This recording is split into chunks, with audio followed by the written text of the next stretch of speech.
chaos, we just begun. This is chat one and done. Welcome, travelers, to Chat One and Done, the tavern table where quests are short, banter is plenty, and the dice may not be loaded. Maybe. I'm your host, Rudy, keeper of the questionable jokes and even more questionable wisdom. And joining us on this adventure is Jody from the Dice Circus. How you doing? I'm doing good. Thanks for having me. No problem. We were so excited to get this on the books. I think you were like one of the first people that reached out to us. I was like, I believe awesome. so. I was so keen. Awesome. So if you just want to go ahead and kind of introduce yourself and let the people know a little bit about you. Yeah, I'm Jo. I'm from Scotland, and I run a live stream over on Twitch and YouTube and everywhere else you can watch. We're known as the Dice Circus.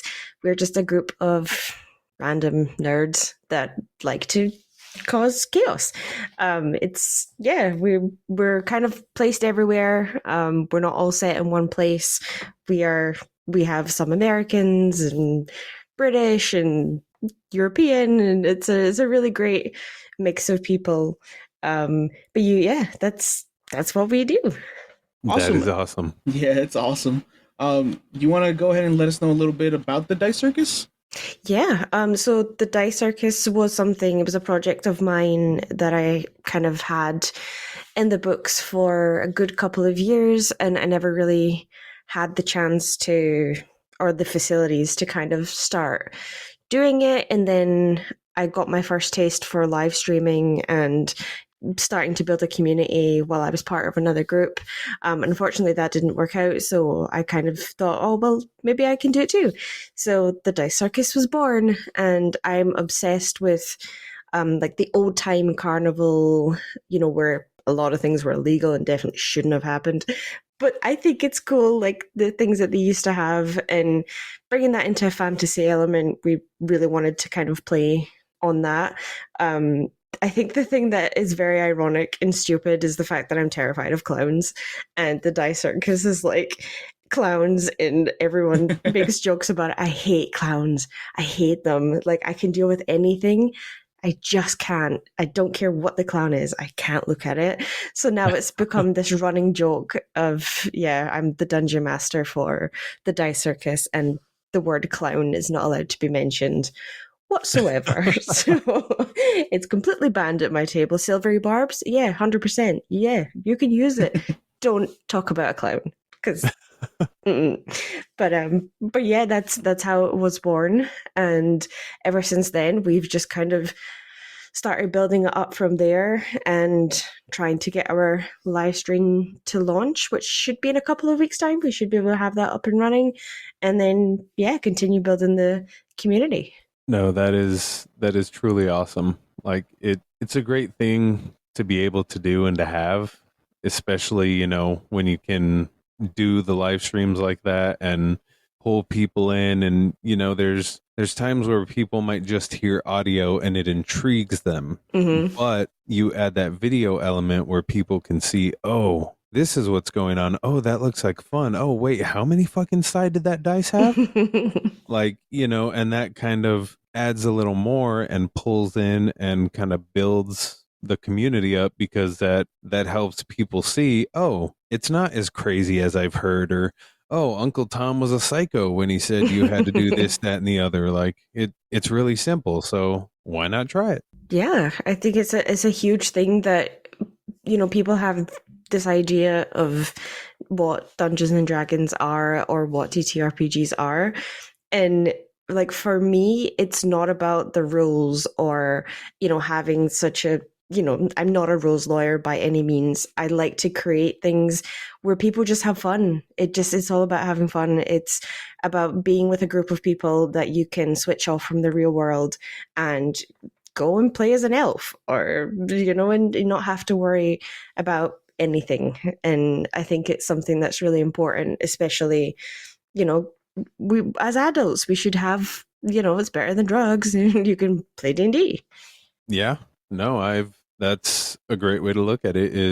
It's an escape from the real world for a bit, and all of us need that. It's, as adults, stressful shit happens, and everybody needs an escape. Everybody needs a way to vent their, frustrations. And what better way to do it than going into a dungeon and ripping a goblin's head off or an orc's head off or, cutting a tiefling in half.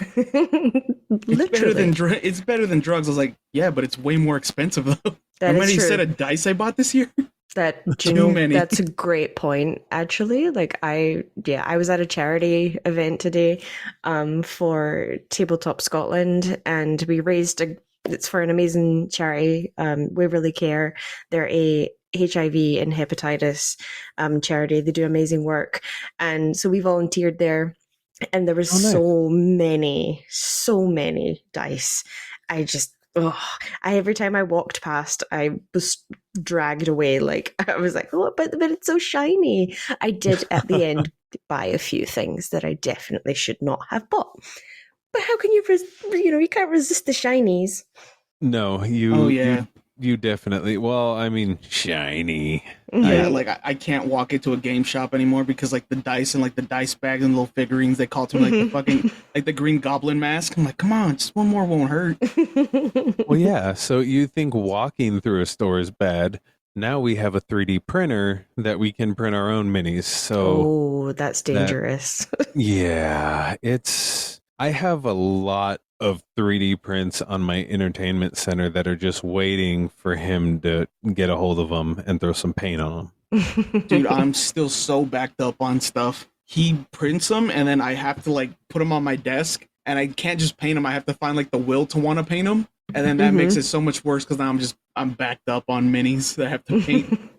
He's like, I printed 6 more. I was like, please stop. Too much. That's always the thing with minis though, isn't it? Like you just seem to collect them and then you start painting like a few of them and then you're trying to make them perfect and then there's still more to do. Like it never ends. Yeah, I have like a small army of unpainted minis here. If it makes you feel better, I didn't print this weekend. Oh, thank you. I greatly appreciate that. Like I don't mind when you print the statues because those are a lot easier for me to paint. It's the little tiny minis. They're so intricate, and I have to get like really detailed with them. You mean like the 3 mimics that are waiting for you? The vending machine mimic, the chest mimic, and the ship mimic? Oh, those are going to be hard to paint. But that actually brings me to another question of how long have you been in D&D? And did you start on the DM side or did you start on the player side? Ooh, I've been playing it for a couple of years now. Started not long after COVID, and then I started as a player because me and my partner had been stuck in the house for so long. We kind of, had to see another human being apart from each other. So we did some research to see about like Facebook groups and things to see in our local games hub if there was any kind of games going around. We'd watch some videos and like the typical Critical Role, like we got into that and then we wanted to go play. So we went and we started as players and it just kind of took off from there. And then we kind of game hopped for a while and I think that was like we were trying to find the Matt Mercer of the group and it wasn't going to happen. So we had to try and find something that we both enjoyed. And it got to a point where my partner's interest faded out and mine's didn't. So I just kept getting more excited about things. And then I discovered all the campaign books. So I got very excited about them. And then I kind of got fed up of joining really crappy tables, so I decided to create my own, and then I've been stuck as the dungeon master ever since. I think Rudy's kind of had some experience with it, but I wouldn't say he's gotten stuck there yet because we're actually with another group, Coffee and D&D.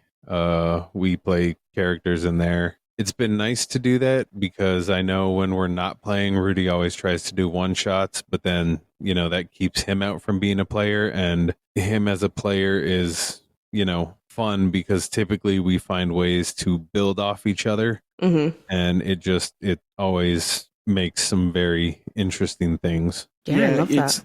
Yeah, usually hold on. We're getting flagged down by our producer. we have a special news story coming from our infield reporter. Dante, what's going on at the petting zoo? A fucking owlbear just mauled a birthday party. Oh my gods. Was anyone hurt? Yeah, the clown. All that's left now is 2 fucking balloons and a red shoe. I wonder if he tasted funny. Oh god. Have some fucking class, Rudy. The hunk manity. Anyways, back to our scheduled program. Yeah, I usually try to DM, but my DMing style is more kind of like I like horror kind of survival ones, and a lot of them are just kind of repetitive on that. Plus, it's kind of hard for me to stay focused. So I only end up doing like 1 or 2 a year, but I usually try to make them for like the holidays. So for Halloween, I'm trying to do another one, and maybe for Christmas I'll do one more. But it's really hard to stay focused for me as a DM, and it's like super hard for me to like keep track for like the monsters, because I can never stat them properly. That is hard. It is hard. The hardest part of being the DM is like remembering all the monsters plus all the character stuff plus all the rules. Like there is a lot of work that goes into DMing in general, but for me, my favorite part of it is trying to take away the harshness of the rules and just like have fun with it, like do whatever you want and we'll try and make it work. So I wouldn't say my tables are very D&D rule focused. It's more if I can imagine it in my head and it's really cool and I can see it happening in like a movie or like an action movie, that I'm like, yeah, hell yeah, do it. That's cool. Let's see you do it. Like I love that kind of stuff, and I'm a sucker for homebrew. Like anything homebrew. I also love horror games, but I've never been in a game that is scary enough for me. It's always kind of like, it's okay. But like, I'm like, no, like actually traumatize me. Like I'm okay with it. Like let me be scared. So I'm still trying to do that. But obviously Halloween is coming up. So I'm trying to write one so that I can scare the crap out of my players. Same. I only do 2 a year, so I'm really putting everything into this one. I was telling the DM that we play with, Coffee Horse from Coffee and D&D. I was like, I love writing the stuff and I can do like an outline, but I can't like DM myself. Like I can write the whole story down and I can like give it to you so you can do it if you want to do it. Yeah. But I for me, it's very hard for me to DM. I don't feel like I have enough charisma for that. But wait, while we're talking about this, I got to ask each and every one of you, including we will hear from our favorite field reporter, Dante. What is your favorite scary movie? Ooh. I have anything Rob Zombie. I don't know. Rob Zombie Fair movies enough. for me are kind of weird. I can't get into them. They're comedic and horror, and those are my two favorite genres. So, my favorite. I remember being a kid, and the first horror movie I ever watched was The Hand That Rocked the Cradle. And it's awful. It's awful. I don't know why my parents thought it was a great idea to let me watch that. Trauma builds character. It does. I think I was maybe 6 when I watched it because my parents were watching it and I was like hiding on the staircase, like watching it through the like glass doors. And I don't know, I just got super like obsessed with it. I was like, oh, this is creepy. This is cool. And so that was one of my favorites. I do love the Conjuring movies. Like I know they're kind of like trashy with some things, but like I love it. I don't like slasher things like that. I don't like gore. Yeah, no. So no Art the Clown for you guys? No. No Terrifiers? I watched part of the first one and I was like, this isn't for me. Nope. I love when I won't go into It's it, okay. but I love it because there's just some funny ass shit. Like I know Rudy, you've seen this part where they're in the Halloween store and the chick keeps turning around and seeing him in different fucking glasses with a weird ass smile on his face. I've seen that. That part's pretty funny. Yeah. So it's but again, stuff clowns, like dude. What is it? Oh shit! Right. I legitimately got traumatized with clowns from like the ages of like 4 to like 16. That's just because my older brother thought it'd be hilarious to make me watch like it, and I watched like the first part of it, and like in my mind, I was like, oh my god, it's terrifying. So whenever I say I'd be all scared, and then I finally like watched the full movie when I was like 16. I was like, this is not scary at all. I wish I had that. I wish as an adult I could go back and watch like it and like The Terrifier, and I can't remember. There was this. I think it's just called Clown. It's like this movie with this clown where like he's in a suit and he can't take the clown suit off. Yeah, it possesses him. Oh, Yeah. that one I watched so young and it freaked me out. And then we had like the whole clown murderer thing that kind of went on a few years ago. Oh yeah. Wasn't that during COVID? It was around there. I was working at the Boys and Girls Club, and we had somebody trying to get into the building. Oh no! Were you there for that, Dante? I was. There's somebody trying to get in dressed as a clown. I was like, what the hell? No, I don't have like the fight or flight. Like I don't have the flight part. I just have the fight. So I would get arrested. So I was like, I can't leave the house. Fight or flight, but you're a flightless bird. Quite literally. I will not be going anywhere. I will just, I can't. Like, I hate it. There's so many movies that traumatize me, but that's just because my older brother's favorite pastime was traumatizing me. Yep, that's all like, older brothers, yeah. Yeah, I was like, I'll give him props. Trauma really makes you funny. But it was like it. My first experience with horror movies wasn't that. It was actually, I think, The Exorcist or The Shining. Same, dude, same. The first one I watched was Exorcist. Was it like 5? I think it was like 3 or something around there. Oh no, mine was the original Exorcist. The original wasn't that scary though, but I also watched it as an adult. I don't know why everybody was freaking out about it. Like I found it fascinating, and that's what got me into the paranormal stuff. But the very first movie I saw in a theater was The Sixth Sense. I was like 5 or 6. So mine was Scream. I like Scream. At the same age, 5 or 6. I think that's when. No, it might have came out. Yeah, I believe I was in elementary school. I think. What is wrong with our parents? Why were we allowed this? Mom, when you listen to this, answer that question. Yeah, I was like, I can't, like, my parents didn't speak English, so they didn't know what was going on. They didn't speak English? No, my mom and my dad only speak Spanish. Oh. Yeah, they're both from Mexico, and they immigrated when I was like, I don't think I was even born yet when they got here, but they only like spoke, they only speak Spanish. So the only time I would like, they'd stop me from watching scary movies is whenever it was like on TV on the Spanish channels. And they're like, no, that's too scary for you. I'm like, joke's on you. My brother made me watch this 6 months ago. Yeah. I think I might plan a Halloween one shot to make it spooky, guys.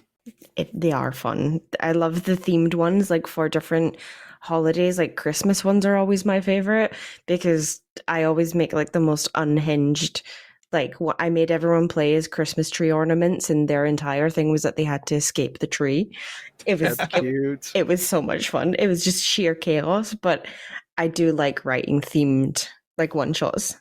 We would have been screwed in that situation. We played in a one shot where we were stuck to chairs, and it did not go well. It took us so long. All. We never even solved the riddle. Like we just started like trying to slam against the floor and like throw fireballs at each other. It's on. If you would like to take a listen, it is on Coffee and D&D stuff. It was pure chaos reincarnate, but that's kind of, I think, what we're known for.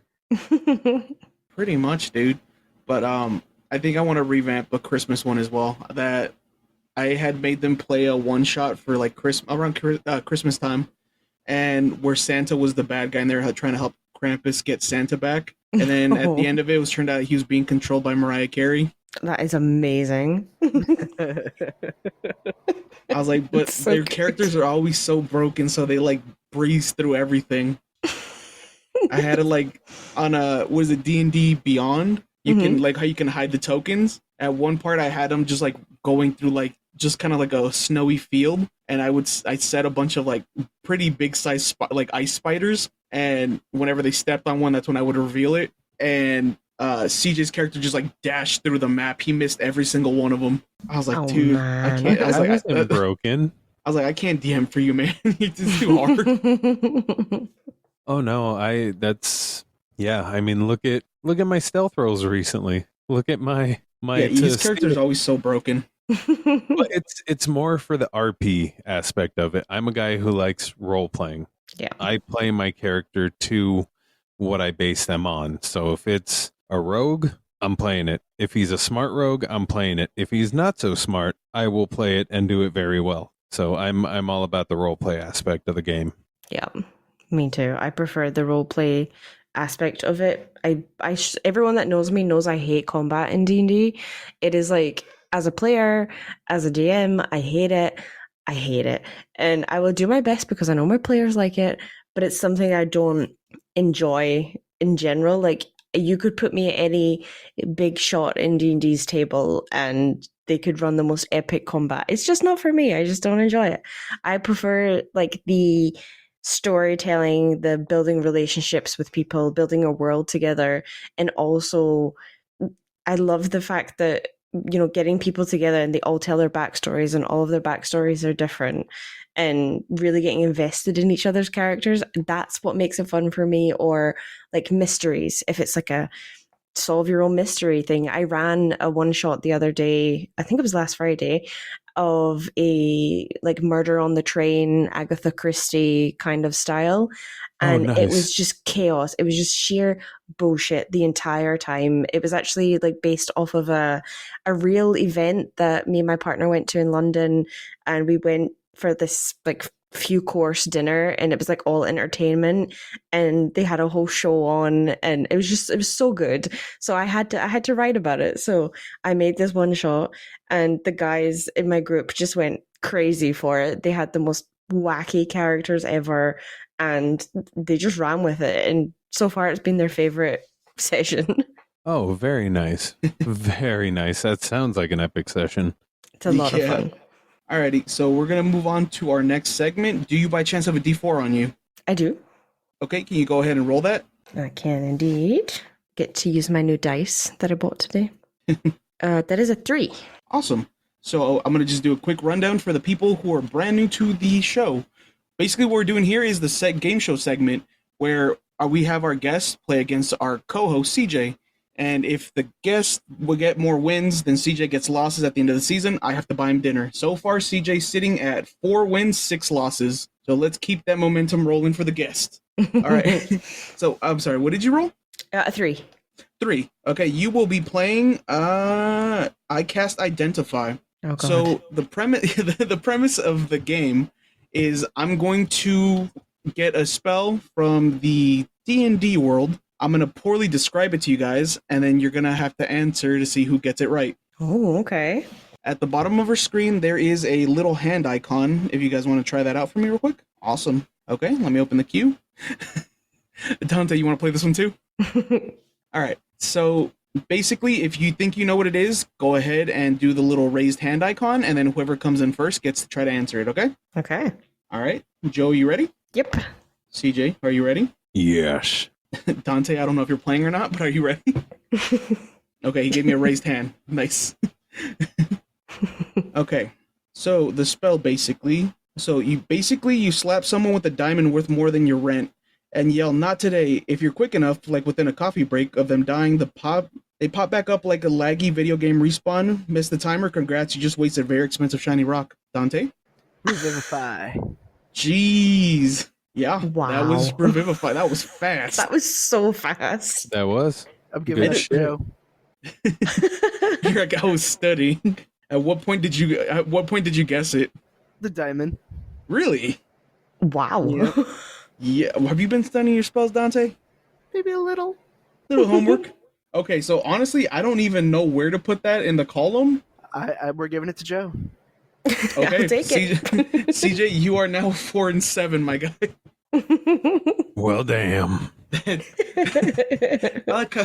I was thinking like Dante was gonna be like, "Oh, well, let's give it to CJ." I was like, "Nope, we're Oh, going you know against- he's going against you. Savage. Sorry, me. We're gonna buy him a cheese. We're buying Dante a cheeseburger if he gets more wins." Hell yeah. All right.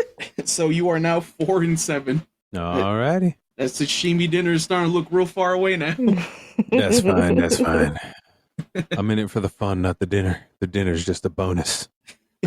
I don't know. I heard you plotting. You have a little fucking thumbtack board over there with it just has a bunch of little strings pointing to a picture of sashimi. Who is Pepe Silva? Who is Pepe Silva? Mom told you to stop going through my room. Never. All right. I wasn't expecting the game to end that fast. That was so quick. That was a shutdown. I don't even have a backup. That was a shutdown. That's pure D&D dominance. It's Dante, baby. I feel like we should give you your own column. Just if you can beat CJ, you get the dinner.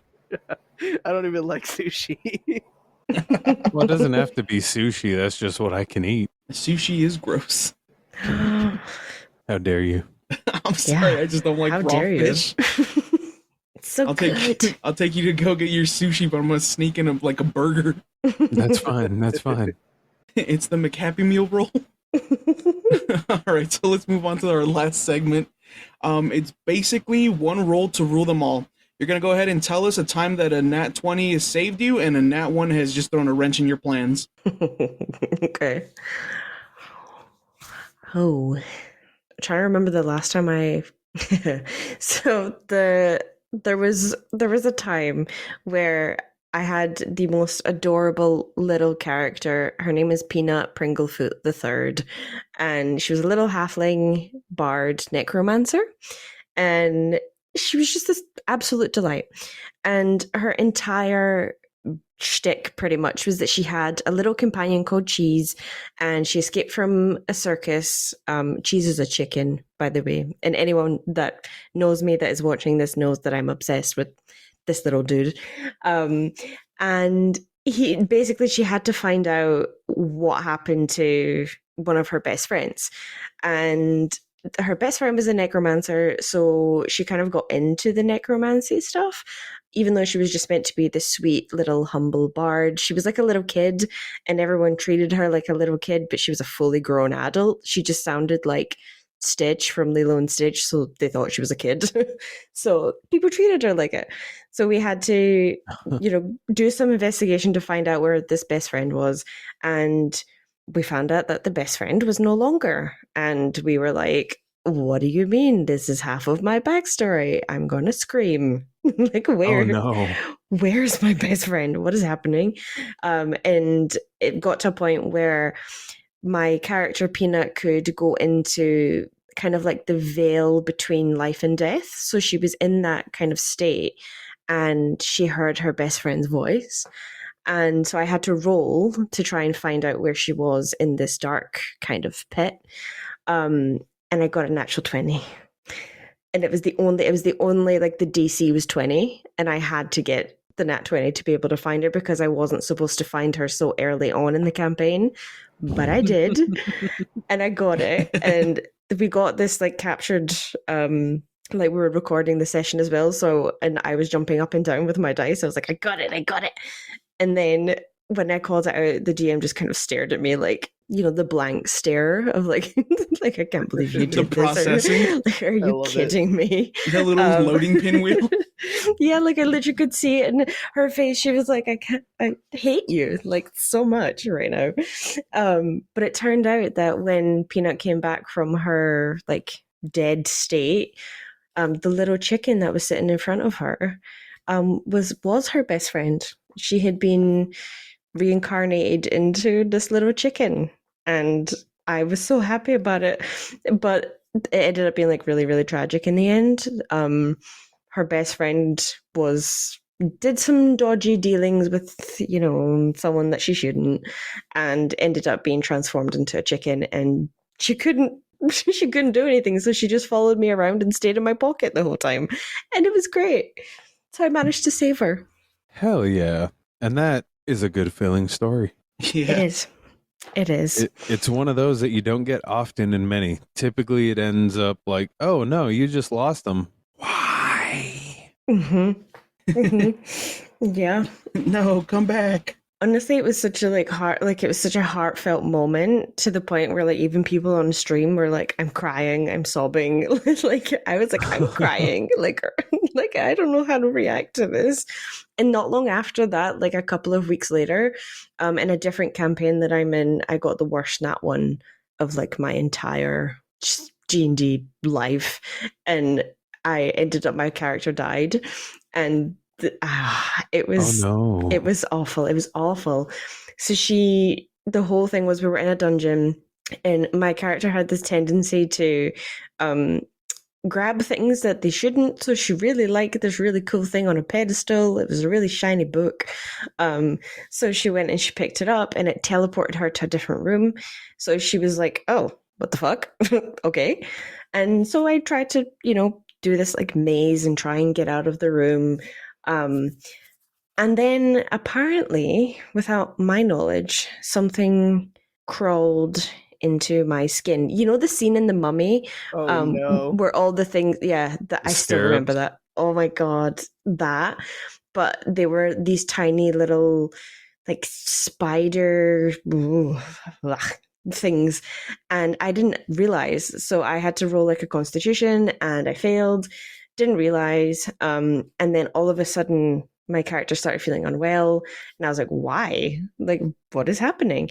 But my perception was so bad, like in general, like she was known as being very old, and she had really bad cataracts, and she couldn't see shit. So it was she couldn't see anything, so she was trying to like fumble her way around the dark, and then all of a sudden she started losing like sense of like where she is, her hands. She couldn't feel her hands anymore. Um, and then she just all of a sudden hits the ground. She drops to 0 hit points, and I was like, "I'm sorry. Oh what? wow. What are we doing? I'm going to scream. What is happening?" And then they were like, "Okay, you need to roll death saving throws." And I'm like, "Dude, if you don't tell me what's going on, I swear I'm going to fly over to wherever the hell you live. Like, what is happening?" And so I rolled, got a nat 1.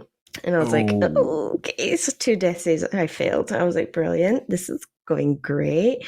The whole thing with this character is that she was like the mum of the group. So she took care of everybody. She was this like really charismatic, like loved everyone, always had like, the tissue that she would give everyone they cried. And she was just really sweet.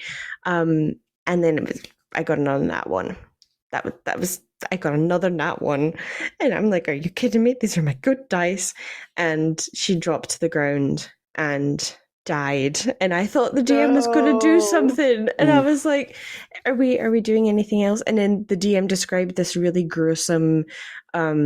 These little creatures had burrowed their way into my skull and pretty much gave me a full like lobotomy, and that was me. Like I was like, oh my god, like I couldn't have rolled worse. Like, and it was a really important session as well.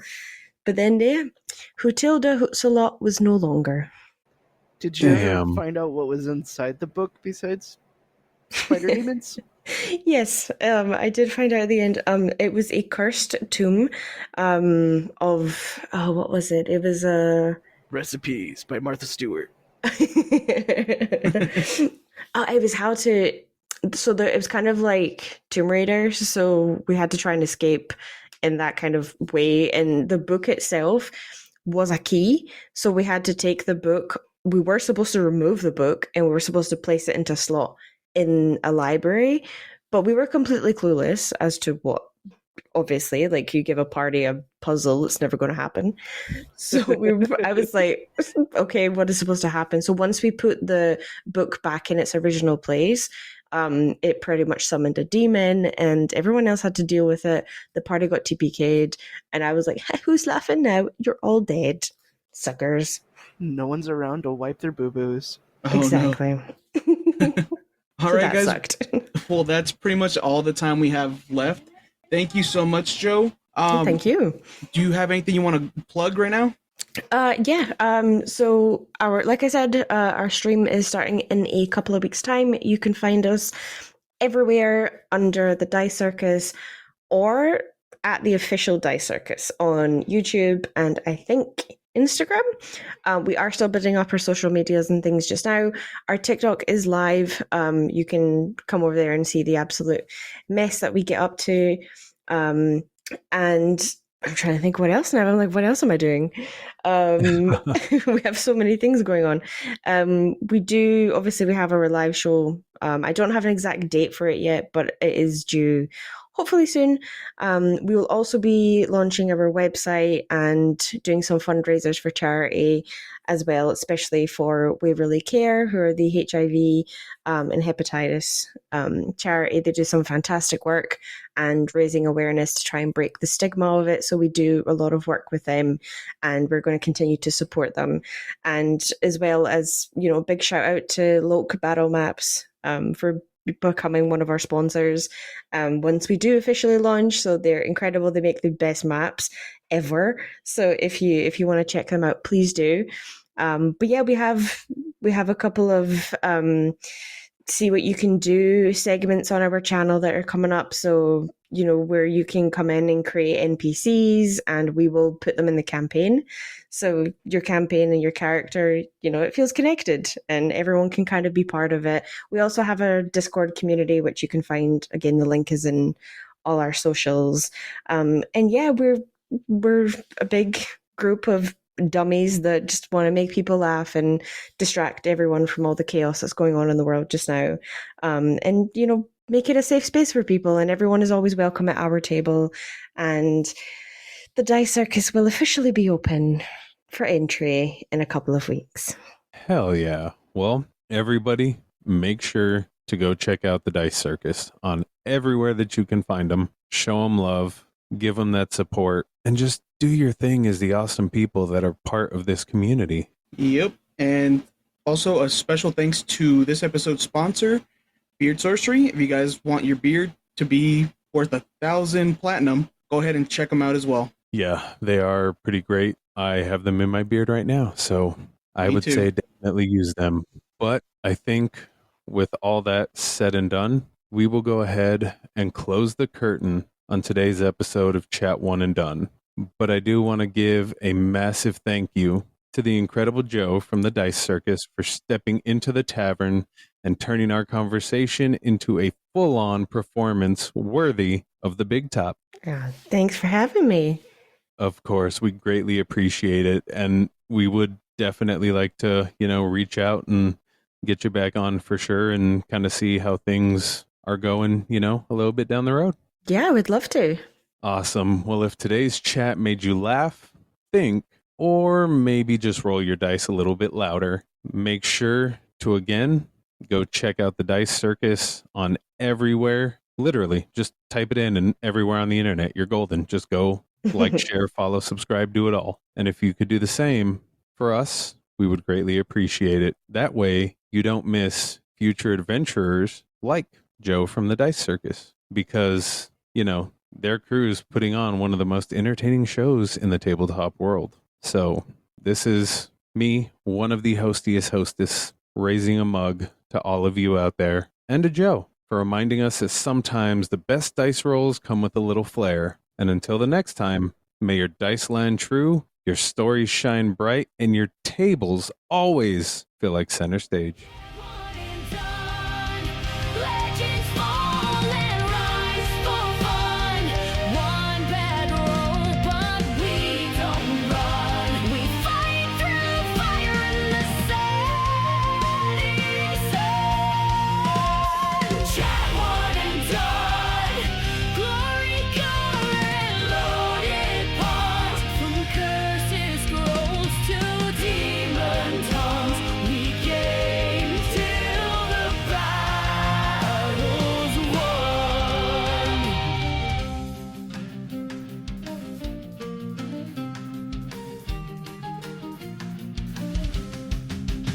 You can't